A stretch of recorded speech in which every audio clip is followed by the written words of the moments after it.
Welcome to Car Revive.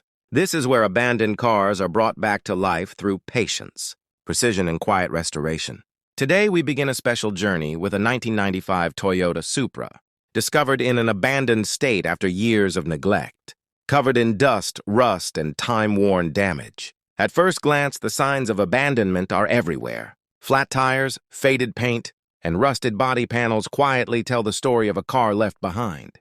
We start with a careful inspection, gently brushing away loose dirt and rust flakes, allowing the original surface to slowly reappear beneath our hands. Our attention then moves to the hardened, mud packed around the wheels and undercarriage. Layer by layer, it breaks apart and falls away, revealing metal that hasn't seen daylight in years. Next, the Supra is moved to the wash area.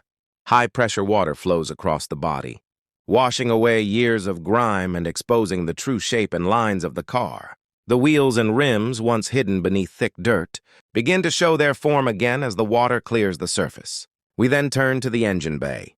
A gentle spray loosens grease and dust, preparing the heart of this classic machine for the restoration ahead. Finally, inside the workshop, we begin removing damaged parts. Old bolts turn slowly, headlights and bumpers are carefully taken off, and the real restoration process begins. This is only the beginning. Follow along as we restore this 1995 Toyota Supra, step by step, back to the condition it deserves.